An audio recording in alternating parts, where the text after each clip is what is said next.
Bonjour à tous et bienvenue dans cette vidéo qui suit la lignée de pourquoi est-ce que je fais mon parcours de vie, comment est-ce que je décide de mes choix, est-ce que c'est mon mental ou mon cœur qui réfléchit, qu'est-ce qui se passe en fait dans ce corps qui est le mien et qui essaye d'avancer malgré tout dans une société que parfois on ne comprend pas très bien.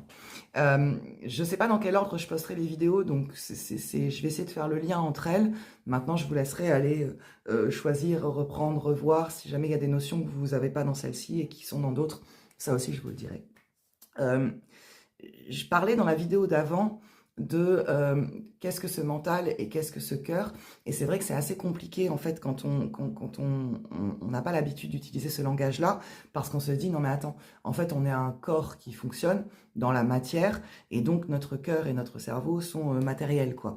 C'est des choses qu'on peut palper, c'est des choses qu'on peut opérer, ouvrir, réparer, ce que les médecins font très bien d'ailleurs, les chirurgiens et tout ça aujourd'hui.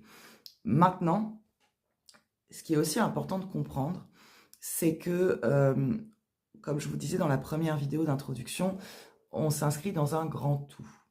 On s'inscrit dans ce qu'on appelle un univers, hein, de toute façon, quelque chose qui est beaucoup plus grand que nous. Et comment est-ce que l'humain qu'on est va aller s'intégrer dans tout ce monde entier, ces étoiles, cet univers, cette nature, que finalement on essaye de comprendre depuis des milliers d'années, mais sur lesquels on n'a pas forcément tout capté encore. Et ce serait vraiment une erreur de dire que nous, en tant qu'êtres humains, on est capable de percer tous les mystères de l'univers, quoi. Il y a des gens qui essayent, qui ont essayé, qui ont fait de grandes avancées, notamment en physique quantique, en études de l'astronomie, pour essayer de comprendre comment fonctionnent les vibrations qui nous entourent. Je vous parlais dans la vidéo d'avant d'un livre ou d'un film qui s'appelle La prophétie des Andes. À nouveau dans cette vidéo, je vais vous inviter à aller lire ce roman ou voir ce film. C'est un roman, je précise, ce n'est pas une histoire vraie, mais c'est une très très belle façon d'expliquer à travers une histoire comment ça peut fonctionner et comment ça fonctionne. Alors moi j'étais très pragmatique il y a quelques années, et je me disais, finalement, tout ça, c'est de la magie. Finalement, comme j'en parle déjà dans les autres vidéos, les médiums, les guérisseurs, tout ça, ça n'est que de la magie. Moi, je pourrais jamais faire ça. J'avais du mal à le comprendre, même si j'ai toujours été attirée par tout ce qui sortait un petit peu du matériel et tout ce qu'on ne pouvait pas voir. Je me suis toujours dit, non mais c'est pas possible, c'est quelque chose qui existe que dans ma tête. Et en fait, c'est l'erreur que je faisais. Ça n'existait pas que dans ma tête, ça existait surtout dans mon cœur.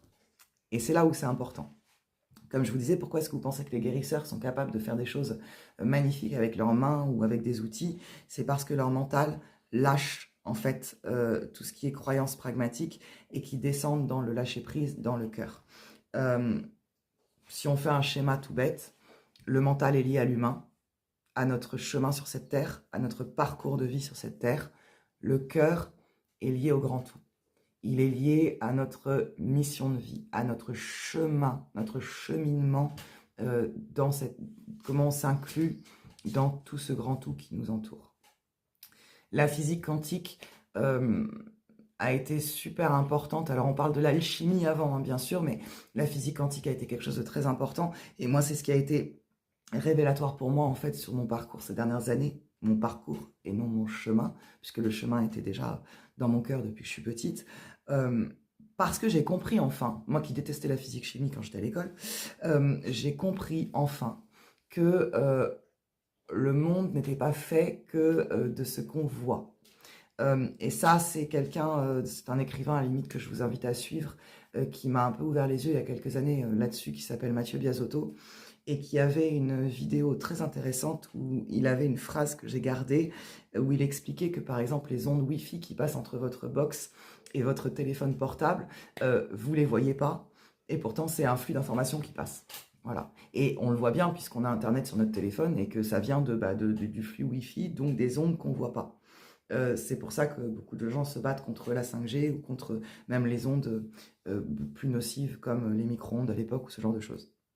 En fait, notre monde est fait de matière, c'est de l'énergie, si vous voulez, de l'électricité qui se densifie, qui vibre à un certain taux, qui fait qu'on peut la voir, qui fait qu'on peut la matérialiser, la toucher. On a une différence ensuite entre, tiens, ben, hop, ma tasse qui est en dur et qui est un amas en fait d'atomes qui ne vibre pas tellement puisque c'est de la matière pure et dure, il n'y a pas de vie hein, dans cet objet, et mon corps qui lui est également fait d'atomes, et ça on va remercier Einstein et tous les grands scientifiques de l'époque qui ont été chercher la théorie de l'atome et tout ça, et qui nous ont expliqué que notre atome était fait et que nos atomes n'étaient pas collés, et qu'ils étaient faits, en fait, qu'ils étaient tenus ensemble dans la matière par un flux d'informations qui tourne autour et qui fait qu'ils se collent ensemble. Je ne vais pas rentrer dans les détails, hein, parce que il y a des gens qui font très bien ça et c'est leur métier. Moi, ce n'est pas mon métier, je ne suis pas physicienne quantique, c'est juste des notions que j'ai apprises au fur et à mesure des années et qui, moi, m'ont permis, si vous voulez, de comprendre. Donc c'est pour ça que je préfère en parler comme ça, de façon très simple, pour les gens comme moi qui n'aimaient pas la physique et qui n'aimaient pas les maths et qui ont besoin de comprendre, tout simplement.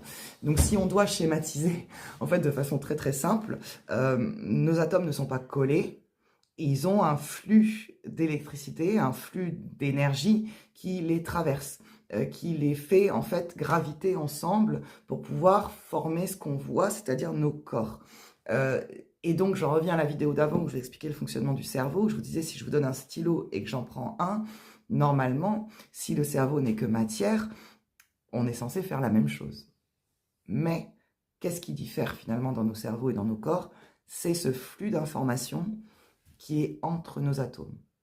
La physique quantique va étudier l'infiniment grand ou l'infiniment petit, mais en l'occurrence, ce qui se passe à l'intérieur des atomes, dans l'infiniment plus petit de la molécule, du fractal, et ensuite à l'intérieur, comment est-ce que tout ça fonctionne. Et ça, c'est s'intégrer dans un grand tout, dans un monde, dans un univers qui finalement possède des vibrations. Il y a certaines planètes qui ne sont pas matérielles. Il y a certaines planètes qui ne sont faites que de gaz, qui ne sont faites que d'informations, que de choses qui ne sont pas assez densifiées pour pouvoir avoir un sol sur lequel on peut marcher, une atmosphère dans laquelle on peut respirer. L'humain ne peut respirer qu'avec l'atmosphère qu'on a, parce que ces informations-là sont celles qui correspondent à la façon dont nos atomes fonctionnent en tant qu'humains. Maintenant, une des questions à se poser, c'est « Ok, je suis matière, ok, je suis ces atomes qui sont collés entre eux, mais qu'est-ce de l'énergie qui gravite en moi? Qu'est-ce de ma relation avec toute l'énergie qui est autour de moi, avec ces fameuses ondes que je ne vois pas, ces fameuses fréquences que je ne peux pas entendre, que je ne peux pas toucher, ou que je ne peux pas interpréter. Et c'est là où le cœur rentre en jeu. Je vous inviterai vivement à aller regarder les vidéos du Dr Joe Dispenza sur YouTube, ou à regarder ses bouquins, ou encore si vous avez Gaïa, je ne fais pas de pub, hein, c'est pas un truc, c'est pas un truc sponsorisé ou quoi, c'est juste que j'ai trouvé des super infos dessus. D'aller voir le séminaire de Dispenza qu'il y a sur Gaïa, parce que il explique très bien, bon c'est 20 heures hein, de visionnage, mais il explique très bien, avec des vraies données scientifiques, comment ce cœur qu'on a possède une vibration différente du mental. Et c'est là où vient la différence, c'est que notre mental vibre à la même fréquence que toute la matière qui nous entoure, que toutes les informations pragmatiques qu'on reçoit. Le cœur, en revanche, vibre à une fréquence qui est beaucoup plus haute, l'organe en lui-même. L'électricité qui est entre les atomes du cœur vibre à une fréquence beaucoup plus haute, et une fréquence qui est connectée, puisqu'elle est la même, à quelque chose près, que l'électricité ou les fréquences qui relient les planètes dans l'univers. C'est complètement dingue comme truc. Il faudrait imaginer les planètes comme une espèce de toile d'araignée, c'est-à-dire nos petites planètes avec des flux d'énergie et d'informations qui passent entre elles. Et bien ces flux d'informations qui passent entre les planètes, il se trouve qu'elles seraient à la même fréquence vibratoire que le cœur humain. C'est là où il faut réfléchir un peu. Parce que du coup, qu'est-ce que ça veut dire? Ça veut dire que quand on est dans le cœur et qu'on est dans l'intuition, on est dans une connexion, dans une vibration qui est similaire à ce qui nous entoure en termes universels. Que ce soit la nature, ou que ce soit les planètes, ou que ce soit l'univers entier. Ce grand tout dont je vous parlais. La chose dans laquelle on s'intègre tous. Alors, On l'appellera comme on veut. Carl Jung l'a appelé le lumineux, et c'est cette espèce de sensation qu'on a de regarder quelque chose de plus grand que nous, que ce soit une montagne, l'océan, je sais pas moi, le ciel étoilé, ou ce genre de choses sur lesquelles on n'a pas d'emprise, et de se dire « Waouh, en fait, je suis tout petit ». Et d'avoir ce sentiment de plénitude. Combien de personnes vont se dire bah, je vais aller respirer, je vais aller faire de la rando, ou je vais aller regarder le coucher de soleil au bord de la mer, pour ceux qui ont la chance de vivre à la mer, ou je vais regarder le ciel étoilé et les étoiles filantes, et qui se disent « Waouh, je me sens bien là ». Parce que votre mental, il n'est pas là quand vous faites ça. C'est le cœur qui regarde. C'est le cœur qui se dit « Ah, ok, bah là je suis bien ». Pourquoi est-ce qu'on vous dit d'aller marcher dans la nature pour pouvoir recharger, comme on dit, recharger l'énergie et tout? Parce que quand vous marchez dans la nature, que vous prenez vraiment le temps de regarder, d'être en contemplation, de ne pas réfléchir, c'est votre cœur qui prend l'information. Et donc lui, il est bien là. Par contre, quand vous revenez dans votre vie de tous les jours, la métro, boulot, dodo, ou la voiture, les embouteillages, les enfants, le boulot, les problèmes de fric et tout ça, là, le cœur, il n'a pas sa place. Le cœur, il ne peut pas là se connecter. C'est pas plus grand que lui tout ça. C'est juste une création de la société humaine. C'est une création du mental. Donc ce grand tout, il est important de le prendre en compte. On l'appelle comme on veut. On n'est pas là pour faire des débats là-dessus. On l'appellera l'univers, on l'appellera la source, on l'appellera la lumière, on l'appellera Dieu, on l'appellera le lumineux comme Carl Jung, comme on veut en fait. L'essentiel, c'est de se rendre compte qu'il y a quelque chose de plus grand que nous, auquel on est lié en fait. Il ne dirige pas, on y est juste lié, donc il faut apprendre à écouter. Et c'est comme ça qu'on arrive à descendre dans le cœur. C'est encore une fois, comme je vous disais, en se posant la vraie question de se dire, est-ce que la décision que je prends aujourd'hui, elle est prise à travers mon mental? Est-ce que je réfléchis? Ou est-ce qu'elle est prise parce que finalement je suis connectée à tout ce qui m'entoure et que je le ressens là? Et que je me dis, non mais là, je me sens bien. C'est le bon chemin. Et c'est là que le chemin de vie apparaît. Donc c'est très important de prendre en compte la différence entre la matière en elle-même, la vibration d'une matière, je vous dis, comme ma super tasse là, et la vibration d'un être vivant. Je ne parle même pas d'un être humain, parce que les animaux et les plantes, c'est la même chose. Les minéraux même ont des vibrations. Mais qu'est-ce qui nous relie tous? Qu'est-ce qui fait que vous avez par exemple un animal de compagnie avec lequel vous arrivez à communiquer sans parler? Vous le regardez, il vient vous voir. Qu'est-ce qui lui parle? Vous ne parlez pas le chat, vous ne parlez pas le chien, vous aboyez pas, vous miaulez pas. Par contre, vous avez une vibration commune. Et la vibration commune que vous avez avec votre animal de compagnie, il est dans le cœur. Elle est dans le cœur, c'est une vibration, pardon. Même chose quand on a une relation amoureuse ou une relation amicale. Qu'est-ce qui fait qu'on va se lier avec quelqu'un, même si pragmatiquement, dans le mental, la personne est complètement différente de ce qu'on a pu connaître, de la façon dont on a pu grandir, n'a pas les mêmes goûts que nous, ou ce genre de choses. Qu'est-ce qui fait que quand même, on va tomber amoureux de cette personne-là, ou on va être ami avec cette personne-là? C'est la vibration commune. C'est le fait qu'on arrive à se relier à quelqu'un avec le cœur et sans le mental. C'est là où on peut apaiser aussi des relations humaines, et ça, on en reparlera. Bon, j'espère que ça a été un peu clair. Je vais pas continuer beaucoup plus là-dessus. Je ferai un lien après entre les vidéos dans une autre. Je vous laisse me poser vos questions, appuyer sur le petit pouce bleu, rouge, peu importe. Le petit cœur, ça dépend sur quel réseau on est. Et puis vous abonner si vous voulez en savoir plus, ou si vous voulez simplement qu'on discute. Et puis si vous avez des questions à poser, quoi. Mais essayez de regarder autour de vous un peu plus. Essayez de regarder vraiment avec le cœur et pas avec le mental. De vous connecter. Je sais pas moi, allez vous balader dans un parc ou si vous avez la chance d'avoir la mer, un lac, une rivière pas loin, allez écouter juste le bruit de l'eau. Ou alors asseyez-vous en face de votre chat, votre chien, essayez de lui parler sans parler.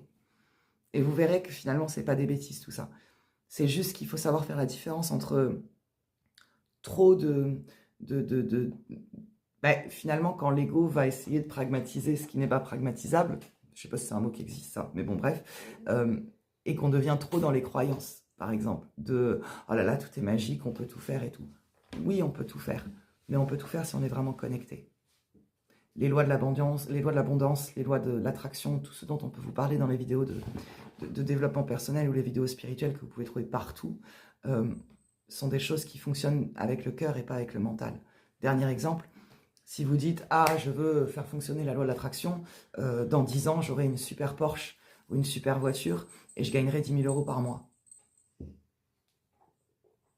eh ben, il y a peu de chances que ça fonctionne. Par contre, si votre cœur, sans pragmatiser, sans jugement, sans parler de voiture qu'il connaît, sans parler de montant à gagner, si votre cœur commence à vibrer en se disant, allez, dans quelques temps, ça va aller, j'aurai ce dont j'ai besoin, je pourrai me déplacer, j'aurai ce qu'il faut pour payer ma maison, sans mettre d'acquis de l'expérience dessus, que c'est vraiment une intention, que c'est vraiment un désir qui vibre avec le cœur et non avec les jugements qu'on peut avoir aujourd'hui, là, il y a des chances qu'elle fonctionne, votre loi d'attraction. C'est ça, en fait. Donc, on parlera de spiritualité, parce que de toute façon, ça a un trait à la spiritualité. Mais en tout cas, voilà. Je vous souhaite une bonne journée à tous.